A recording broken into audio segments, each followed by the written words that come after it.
This first video of Black Farmer, head of the Black Farmers Association, John Boyd, is from a few months ago. But I'm going to have an updated one in the next episode with new information, updated information, talking about the new things that are going on with farmers.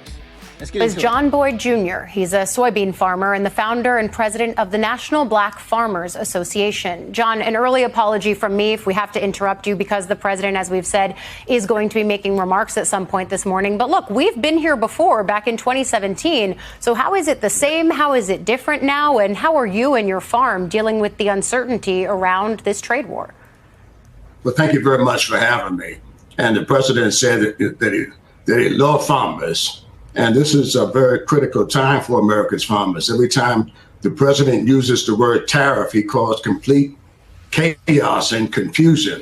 And it's created a state of emergency for America's farmers. Right now, there's $30 billion at USDA that haven't been dispersed to America's farmers. It's planting season.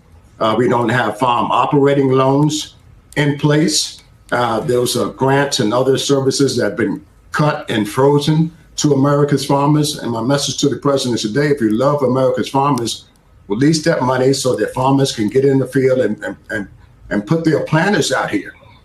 From the last time the president talked about tariffs in his first presidency, the price of soybeans, and I'm a soybean farmer, went from $16.80 a bushel all the way down to $6 a bushel. And then he created the marketing facility program that basically black farmers and other farmers around the country had to apply to USDA to get financial relief. Yeah. And anybody who's been following our story knows that black farmers and the government don't seem to go in the same sentence and work too well for us. And many of us did not get the money. And we were told this morning that the president is going to be helping white farmers from South Africa come to the United States and offer them some type of homestead. And I'm totally opposed to that when we have land and inventory that we can't get through a case called Boyd versus USA. I'm calling on the president to resolve that and help 17,000 black and other farmers of color right here at home in the United States. What would your message be to the White House as it presses pause on some of these tariffs, but as the threat of them being extended for an amount of time that we're not actually quite sure how long they could be on? What would your message be to him, and what would be the most helpful to black farmers that you represent? Well, basically, the president's going to put some things in place to help us. Every time he makes these announcements, like I said, the price immediately drops. And the president announced these tariffs on the largest market for America's farmers, corn from Mexico. He announced those tariffs in China, soybeans. China's the number one purchaser, and in Canada, diesel fuel and other resources for fertilizer. These are all major parts and facets of agriculture in the United States. Farmers, American farmers, still produce corn, wheat, and soybeans better than anybody around the world. And the president uses that, where he said he loves America's farmers, to bargain on and not.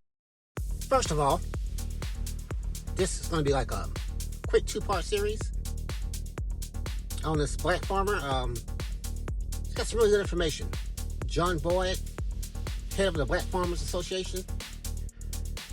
But I like to say, congrats to my Los Angeles Dodgers. Back-to-back champs, baby. All right, let's get into it. That, where he said he loves America's farmers, to bargain on and not put things in place to make sure that we can have a fair price for our commodity. Right now, I'm asking the president to release emergency loans for black farmers so we can get in the field and issue a complete mortgage moratorium where farmers don't lose their farms while the president is playing footsie with all of these other countries and tariffs. Those things have to be done immediately. The $30 billion, release those payments immediately to America's farmers so that we can do what we do, which is feed people around the world. And you know, farming is the largest occupation in the world, and we need support there. John Boyd Jr., thank you for coming on, sharing your experience and what your message would be to the White House. We appreciate it. You see, people, this is what I'm talking about. Donald Trump couldn't give a crap about black farmers, this made up story they have about these white farmers from Zimbabwe or South Africa.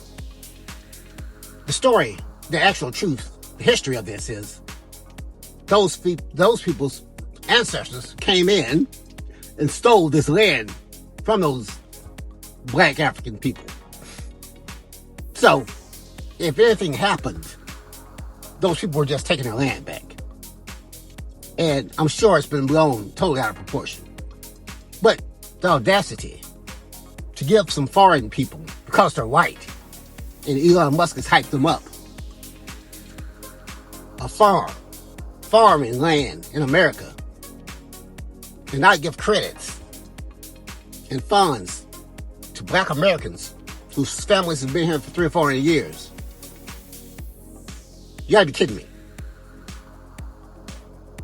Any black American, any person of color that's voting against their own best interests, please wake up. How many different ways these people have to show you that they hate your guts? Wake up. Stop supporting these people. That's all I got for this episode. Thanks for watching.